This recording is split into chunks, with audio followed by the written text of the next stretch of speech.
Uma das coisas que eu sempre tinha para mim, quando eu era pequeno, é que eu precisava me projetar grande, né. Então acho que, de repente, aquele exercício que eu citei, de ficar recortando as reportagens dos cases das empresas contábeis, porque eu sabia que a minha empresa contábil não ia estar lá, naquele momento, né. Porque a gente tinha uma empresa com 2, 3, 5 funcionários e tal, era uma empresa contábil de bairro, né, como nós começamos Como aqui todos trabalhando como começaram. como, né, a maioria começou de bairro naquela época, né. Mas eu sabia que eu precisava projetar minha empresa para ser grande, para efetivamente um dia estar ali, né. E como eu disse, acabou não estando, mas a gente conseguiu projetar. Você acha que às vezes falta essa visão ainda para o empresário contábil se projetar para evoluir, ou ele fica às vezes aquela zona de conforto ainda, tipo: "Ah, tá, minha empresa aqui, tem eu e mais meu tio que trabalha comigo, meu sobrinho", aquela coisa toda, e fica um pensamento ainda muito pequeno como empresa contábil, aquele pensamento de escritório contábil ainda? Eu acho que são duas coisas. Você colocou uma importante que é de origem. Se a gente analisar, com certeza, sem errar, mais de 60% das empresas, aí a gente não erra, são familiares.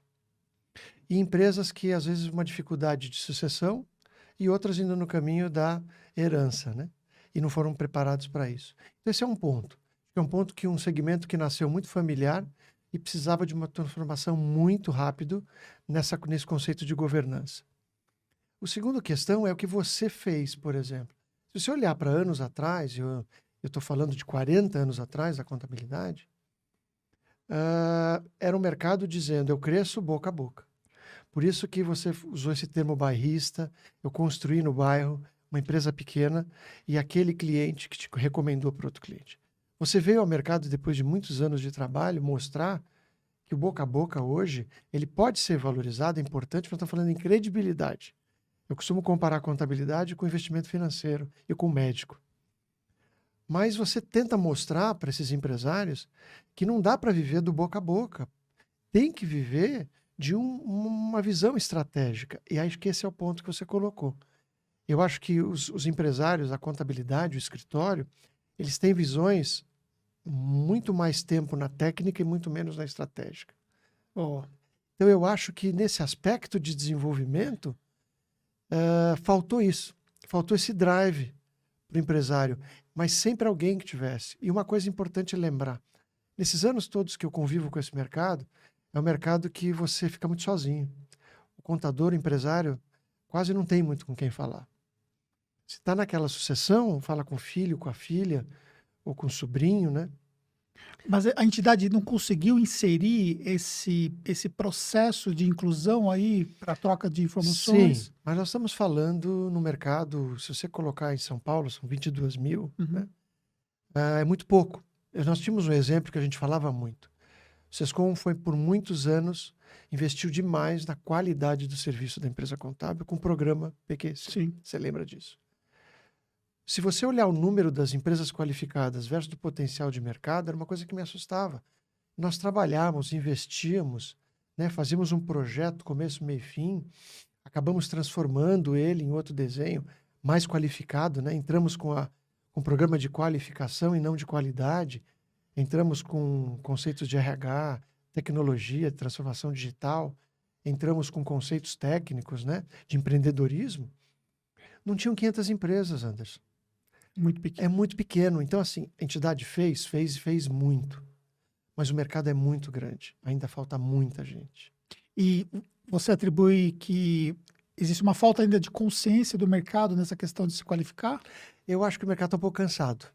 Eu acho que por conta dessa história que a gente fala da origem, de onde veio, que é familiar, os pais dos filhos estão cansados. Já estão passando o bastão. Eu acho que para aqueles que assumiram, sim. Nós temos hoje empresários que sucederam os pais, que têm essa visão, que estão com essa vontade, têm essa energia. Os mais velhos, eu acredito que estão cansados, né? E a rotina também cansa? Total. Porque eles viveram o pior da contabilidade, né? Nós viemos com as palavras novas, nós viemos com as estratégias, os planejamentos, né? Agora mindset, nós viemos com toda essa novidade, transformação digital, eles não tiveram isso. eles trabalharam muita técnica, muita obrigação acessória, né? Pouco reconhecimento. Isso cansa, né? Chega uma hora o cara fala, o que adianta? Eu fico falando, como é que eu convenço esse meu cliente? Para que eu vou me qualificar estrategicamente se Se meu ele não- negócio é isso aqui É isso mesmo? aqui e eu não tenho reconhecimento. Ah. Então eu vou investir e qual é o retorno? Né? Hoje se faz uma força tremenda, aquele ciclo de entra ano, sai ano, honorários, né? Onde você vê empresas praticando honorários que você fala, como é que consegue entregar qualidade? Então fica naquilo, né? A primeira coisa que acho que o cliente pensa na hora da crise é ou deixo de pagar ou peço renegociação, porque dizendo, ó, o daqui está me entregando mesma coisa, entre aspas, por 50% do valor, 40% do valor. Então é muito difícil, né? Cansa, né? Mas não tem que perder a esperança. Sim, mas aí entra num ponto que é sua praia, que é estratégia, né? E como que a visão estratégica pode mudar esse cenário do contador? Primeiro, eu estava dizendo, era o empresário. Acho que o empresário tem que mudar a mentalidade dele e não trabalhar para dentro, trabalhar para fora. Isso você fala o empresário contador, contador. certo? Segundo, equipe. Não se faz nada hoje sem equipe, gestão é fundamental. A gente entender que é o escritório que atende o cliente, não é o empresário. E ele precisa desses braços. Então, acho que a visão estratégica é olhar a sua equipe, detectar as melhores habilidades e qualificações dos seus líderes, colocá-los nessa posição de líderes e pedir essa ajuda, uma ajuda de equipe, para que você atenda um cliente. É muito melhor se atender em equipe do que sozinho. Isso já é visão estratégica. Você está levando o de melhor de cada área, né? Por exemplo, como é que eu justifico tantos dados que entram para valorizar o meu trabalho? Se você tiver uma visão estratégica em tudo aquilo que você consegue através hoje das grandes ferramentas, né? Estamos falando hoje nas ferramentas tecnológicas, né? Principalmente, pegar o exemplo da Conta Azul, se assim eu posso falar aqui. Total. Eu fico imaginando, é uma empresa que ajuda a transformar essas empresas e melhorar o empreendedorismo.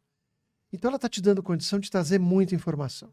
Mas o que adianta eu ter tanta informação se eu não tenho ferramenta e pessoas para poder traduzir isso e eu devolver ao meu cliente com visão estratégica? Então eu estou dizendo, eu pego números e devolvo o relatório. Eu pego informações e devolvo ações. É isso que eu acho que é o grande a mudança de comportamento do escritório. Com a área contábil eu posso fazer isso através dos balancetes, do meu balanço anual, semestral. Na parte do DP eu posso fazer isso em relação a recrutamento, em relação a toda a parte de RH, análise de desempenho para o meu cliente, né, valorização de desempenho. Na parte do fiscal, tanta questão do planejamento tributário que é tanto se falado. Como é que eu consigo ficar cuidando desse meu cliente? É um grupo de empresas, é uma empresa que tem um monte de produtos, eu estou crescendo muito rápido, meu faturamento, eu estou crescendo em filial. Planejamento é fundamental nessa hora. Então eu vou devolver com estratégia. Melhor você ir para esse caminho, você vai conseguir buscar novos nichos, você vai conseguir segurar mais a distribuição do seu faturamento, uma série de coisas. Então acho que esse comportamento começa com a visão e a ação. Então, nós estamos falando de um outro gestor da empresa contábil do que era 10 anos atrás. Ah, sem dúvida nenhuma, Total. você total.